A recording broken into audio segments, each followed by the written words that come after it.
A Espanha foi um dos maiores impérios que já existiu no mundo, conquistando territórios que se estendiam desde a Terra do Fogo até o Alasca. Sua influência foi tão grande que até hoje em dia o espanhol está entre os 3 idiomas com maiores falantes do mundo, perdendo só para o mandarim, que logicamente está na China, então explica o porquê tem tanto de gente falando, e o inglês, que é uma espécie de língua global, com gente falando no mundo todo. Porém, outro idioma que não fica logo atrás é o português, com quase 250 milhões de falantes.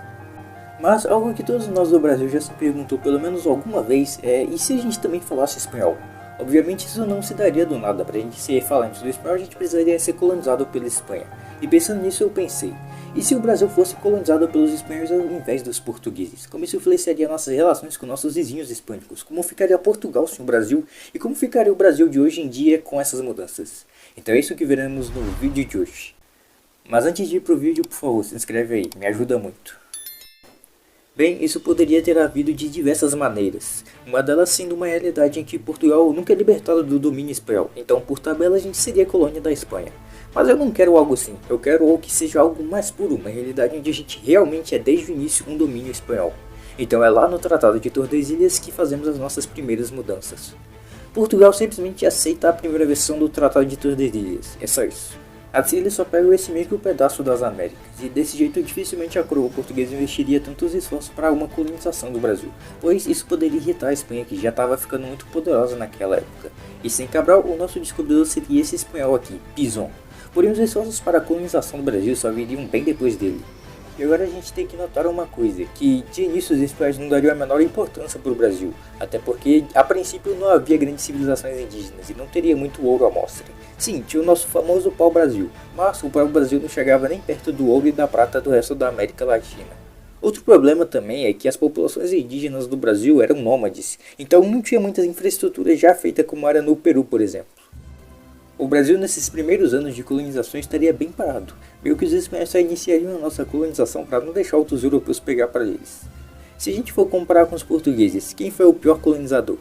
Bem, essa é uma pergunta muito difícil, meio que ambos tinham algo negativo e mais negativo ainda. No lado dos portugueses a gente pode citar o comércio transatlântico de escravos. O Brasil foi o país que mais recebeu escravos no mundo, muito disso vem do fato do nosso colonizador ser o país que controlava o comércio transatlântico. Com os espanhóis a escravidão continuaria acontecendo, porém seria algo em muito menor escala.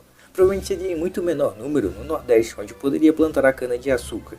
Agora vamos pro lado espanhol entender, porque pra mim, pelo menos os portugueses eram menos pior que os espanhóis. Primeiro vamos falar do sistema de casta.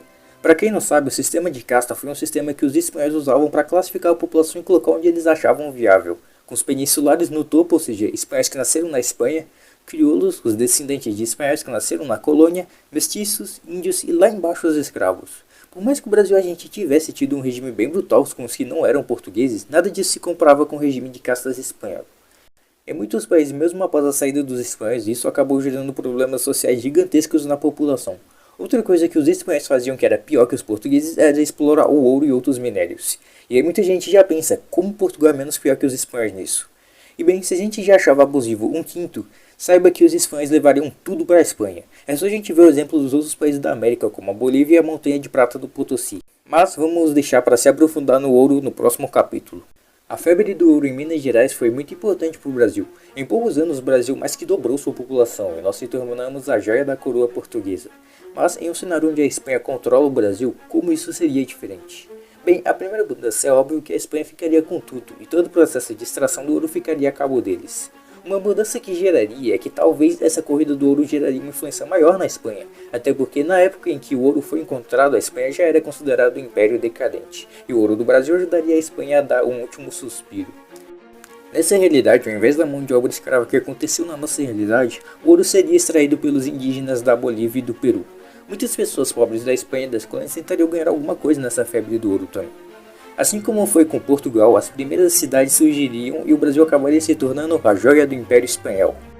Isso até que teria gerado um impacto muito maior na Europa, com o Império Espanhol ainda sendo uma grande potência. Porém, nesse pequeno momento de glória da Espanha, muitas pessoas na colônia não ficariam felizes, e diferente do México que já era explorado há muito tempo e a Espanha conseguia manter uma relativa estabilidade, a colônia Brasil cresceu muito rápido, então muito provavelmente os primeiros movimentos pedindo a independência do Brasil aconteceriam nessa época. Porém, dificilmente nenhum deles daria certo, até porque se com Portugal, que era minúsculo e quase não conseguia manter aqui direito, nada deu certo, imagina com a Espanha, que era muito mais forte.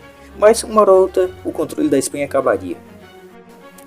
A independência do Brasil foi algo relativamente pacífico se for comparado com o das outras colônias na América. E se caso o Brasil fosse uma região da Espanha, a gente seguiria o mesmo caminho deles, até porque os espanhóis não deixariam a sua maior já ir embora assim tão fácil. Vários líderes independentistas sugeriam para lutar contra as forças realistas da Espanha, e a gente sofreria muito mais para arrancar a Espanha daqui, com muitas batalhas acontecerem em todo o território. Mas aí a independência acaba, e aí vem uma dúvida. O Brasil se dividiria como as outras colônias espanholas? Sinceramente, na minha opinião, não. Primeiro que muitas das colônias da Espanha não eram exatamente pequenas republiquetas quando eles se tornaram independentes, mas se tornaram assim por serem franguinhos que não tancavam esse tamanho todo. E também era muito difícil unir regiões de diferentes vice-reinados, e como a gente parte do princípio que o Brasil já era um vice-reinado próprio desde o descobrimento, não seria algo tão difícil assim de se imaginar. Bem, independente de estar ou não unificado, o fato é que nesses primeiros anos de independência não passaríamos anos muito bons, com diversas revoltas e conflitos com nossos vizinhos hispânicos. Se o Brasil continuaria unido ou não é algo a se pensar, mas para nossa diversão digamos que sim, nós continuamos um país só. Muitos conflitos que marcaram a nossa história seria difícil de prever, tipo a Guerra da Cisplatina. O Brasil teria tentado tomar a Cisplatina? E se sim, os uruguaios tentariam se tornar independentes? Essas são perguntas que a gente poderia tentar responder o dia todo, que no final não teríamos uma resposta clara. Mas analisando o Brasil na época da colônia, as primeiras tentativas para colonizar o Uruguai foi feita pelos portugueses. A Espanha só tomou o Uruguai para eles porque eles não estavam afim de um monte de português enchendo o saco do lado de Buenos Aires. E sinceramente, se a gente for analisar a fundo, é bem mais fácil tomar a banda oriental pelo Brasil do que pela Argentina. Então eles poderiam ter ficado com a gente. No norte já vem outra dúvida, porque sem os bandeirantes, essa região aqui não teria muita razão para ter sido nossa. Então talvez o território seria estabelecido através dos rios, como o Paraguai e o Amazonas. Muito provavelmente conflitos sairiam desses territórios. E são questões que dariam até seu próprio vídeo. A história da América Latina segue um padrão até que bem parecido, com o início do século XX sendo formado por governos comandados pelas elites locais. E mesmo com um colonizador diferente, o nosso principal item ainda assim seria o café e o gado. Certas coisas nunca mudam.